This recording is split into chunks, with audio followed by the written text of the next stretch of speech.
Hello guys, welcome to my channel. आज की इस वीडियो में हम नॉवल का एक बहुत ही इंपॉर्टेंट टाइप डिस्कस करने वाले हैं जिसका नाम है पिकारिक्स नॉवल। तो चलिए स्टार्ट करते हैं। दोस्तों, नॉवल एक ऐसी इमेजिनेशन पर बेस्ड राइटिंग होती है जो कि बहुत लंबी होती है। 50,000 वर्ड से लेकर के 1,10,000 वर्ड्स तक का नॉवल होता है। कभी कभी एक बुक की नॉवल होती है तो कभी कभी कई सारी बुक्स में नॉवल फिनिश होती है। अब दोस्तों, पिकारिक्स नॉवल क्या है? ये जो वर्ड है पिकारिक्स, ये स्पेनिश वर्ड पिकारो से बना है। पिकारो यानी कि रोग या रास्कल भी आप कह सकते हैं। रोग यानी कि एक ऐसा बंदा जो बेईमान हो, डिसऑनेस्ट हो और वो हर काम बेईमानी से करता हो। और रास्कल यानी कि बदमाश इंसान। तो पिकारो का मतलब है दोस्तों एक बेईमान या बदमाश इंसान। तो दोस्तों, पिकारिक्स नॉवल में एक ऐसे लड़के या लड़की की कहानी होती है जो कि बहुत ही डिसऑनेस्ट होता है, बेईमान होता है। उसके लिए कोई फीलिंग्स इमोशंस मायने ही नहीं रखते। वो पूरे नॉवल में अपने बेईमानियों और चालाकियों से अपने गोल को फुलफिल करता है और अपना लाइवलीहुड अर्न करता है। तो पिकारिक्स नॉवल का मेन कैरेक्टर इसी तरह से अपनी लाइफ स्पेंड करता है बेईमानी से। और हाँ, इस नॉवल का हीरो पूरे नॉवल में इधर से उधर घूमता रहेगा, यानी कि बहुत ज़्यादा ट्रैवल करेगा, बिल्कुल आवारा टाइप का होगा। एक और बात दोस्तों, इस नॉवल का जो मेन कैरेक्टर होगा उसका बिहेवियर पूरे नॉवल में सेम ही रहेगा। वो पूरे नॉवल में डिसऑनेस्ट ही रहेगा, वो कभी भी चेंज नहीं होगा। पिकारिक्स नॉवल में मेन कैरेक्टर की एडवेंचरस लाइफ को दिखाया जाता है। नॉवल का जो मेन हीरो होता है वो लोअर क्लास का होगा, यानी कि बहुत गरीब होगा और वो बहुत सारी परेशानियां झेलेगा, बहुत सफ़र करेगा। वो अपनी ज़िंदगी को जीने के लिए हमेशा गलत रास्ते अपनाएगा। इस नॉवल का जो मेन कैरेक्टर होगा उसके मम्मी पापा भी गरीब और डिसऑनेस्ट होंगे। और ज़्यादातर दोस्तों इस नॉवल में ऐसा होता है कि जो हीरो होगा वो इल्लीगल चाइल्ड होगा और उसके पेरेंट्स का रिलेशन एक हेल्दी रिलेशन नहीं होगा। इस नॉवल का मेन हीरो क्रिमिनल भी हो सकता है। पिकारिक्स नॉवल दोस्तों 15th सेंचुरी में इंट्रोड्यूस हुआ था स्पेन में। पहले पिकारिक्स नॉवल का नाम था लेज़ारेलो दे टॉर्मस। ये एक स्पेनिश नॉवल था।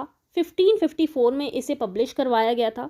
इसके राइटर के बारे में हमें नहीं पता है दोस्तों। इस नॉवल को एनोनिमसली यानी कि बिना नाम के पब्लिश करवाया गया था। इस नॉवल को डेविड रोलैंड ने 1568 में इंग्लिश लैंग्वेज में ट्रांसलेट किया। इसके अलावा दोस्तों ये भी एक स्पेनिश पिकारिक्स नॉवल है। इसके राइटर का नाम ये है और दोस्तों 1599 में इसे पब्लिश करवाया गया था। ये स्पेनिश नेम्स हैं इसीलिए मैं इसे प्रोनाउंस नहीं कर पाऊंगी। तीसरा most famous and important Spanish novel है डॉन काहुटी, जिसे मियल दे सर्वांटेस ने लिखा था। इस नॉवल को 1605 में पब्लिश करवाया गया। ये बेस्ट सेलिंग नॉवेल्स में से एक है दोस्तों। इसकी कई सारी कॉपीज़ भी की हैं और कई बार इस नॉवल को ट्रांसलेट भी किया जा चुका है और कई सारे सिलेबस में हम इस नॉवल को पढ़ते भी हैं। ये तीनों स्पेनिश नॉवेल्स बहुत ही ज़्यादा इंपॉर्टेंट है, अच्छे से याद कर लीजिएगा दोस्तों। ये जो नॉवल है लेज़ारेलो दे टॉमस, इसको थॉमस नैश ने कॉपी करके अपना एक पिकारिक्स नॉवल लिख डाला जिसका नाम रखा द अनफॉर्चुनेट ट्रैवलर या फिर the life of Jack Wilson. ये दोनों सेम वर्क के नाम हैं, दो टाइटल हैं दोस्तों। थॉमस नैश ने अपने इस पिकारिक्स नॉवल को 1594 में पब्लिश करवाया था। ये एक बहुत ही फ़नी टाइप की ट्रैवल स्टोरी है दोस्तों। मैंने आपको बताया था कि पिकारिक्स नॉवल स्पेन में इंट्रोड्यूस हुआ था 15th सेंचुरी में। लेकिन अब सवाल ये है कि पिकारिक्स नॉवल इंग्लैंड में कब आया? तो दोस्तों इंग्लैंड में पिकारिक्स नॉवल 16th सेंचुरी में आया था, ठीक है। लेकिन इसका डेवलपमेंट अच्छे से 18th सेंचुरी में जाकर के हुआ। पिकारिक्स नॉवल में ह्यूमर होता है, यानी कि फ़नी चीज़ें होती हैं, फ़नी इवेंट्स होते हैं जिससे आपको हंसी आ जाए। और दोस्तों इस नॉवल में कोई भी रोमांस वगैरह नहीं होता है। पिकारिक्स नॉवल में first person point of view का यूज़ किया जाता है। अब ये first person point of view क्या है दोस्तों? First person point of view यानी कि जो भी मेन कैरेक्टर होगा वो खुद अपनी कहानी को नरेट करेगा। एग्जाम्पल से समझते हैं। सपोज मैंने एक पिकारिक्स नॉवल लिखा और उसका मेन कैरेक्टर है राजू। तो राजू खुद अपनी कहानी को नरेट करेगा कि मैं यहाँ गया, मेरे साथ ऐसा हुआ, वगैरह वगैरह। तो मेन कैरेक्टर जब खुद अपनी स्टोरी को नरेट करता है तो उसे first person point of view कहते हैं। First person point of view में आई और वी का यूज़ किया जाता है। तो पिकारेक्स नॉवल में भी आई और वी का यूज़ किया जाता है और first person point of view होता है। अब चलिए मोस्ट फेमस पिकारेक्स नॉवेल्स को देखते हैं।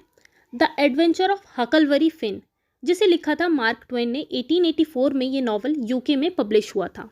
सेकेंड है टॉम जोन्स, जिसे लिखा था हेनरी फील्डिंग ने और ये 1749 में पब्लिश हुआ था। फिर है the adventure of Tom Sawyer, इसे भी मार्क ट्वेन ने लिखा था और ये 1876 में पब्लिश हुआ। मॉल फ्लैंडर्स, इसे डैनियल डिफो ने लिखा था और ये 1722 में पब्लिश हुआ। और लास्ट फेमस नॉवल है रॉबिन्सन क्रूसो, ये भी डैनियल डिफो ने लिखा था और ये 1719 में पब्लिश हुआ था। चलिए अब कुछ मल्टीपल चॉइस क्वेश्चंस को कर लेते हैं, जिनका आंसर आपको कमेंट सेक्शन में बताना है। हर क्वेश्चन के लिए आपको 10 सेकेंड्स मिलेंगे। तो चलिए स्टार्ट करते हैं। Question number 1, the word picaresque has been derived from the word. Option A pecaro, option B picaro, option C picars या ऑप्शन डी पिकारी।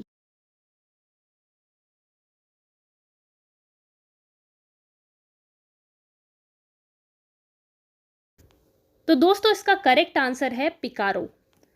और अगर दोस्तों ऑप्शन में पिकारोन भी दिया होता तो वो भी करेक्ट होता। तो पिकारेक्स वर्ड पिकारो या पिकारोन से बना है। सेकंड क्वेश्चन है, who has written the unfortunate traveller. Option A Walter Allen, option B Thackeray, option C Thomas Nashe या फिर डी स्मॉलेट।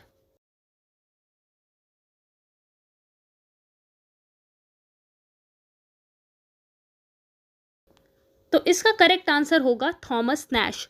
तो करेक्ट आंसर है हमारा सी।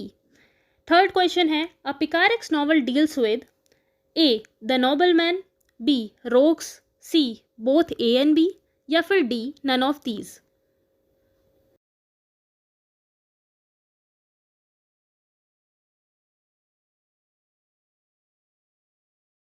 तो करेक्ट आंसर इसका है B rogues. Question number 4, which of the following is a picaresque novel.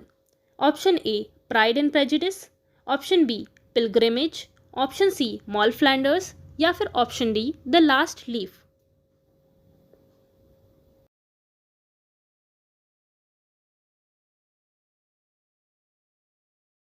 तो इसका करेक्ट आंसर है C Moll Flanders. Next question है, picaresque novel is a type of fiction which was popular in. Option A 17th century, option B 18th century, option C 19th century या फिर option D 20th century.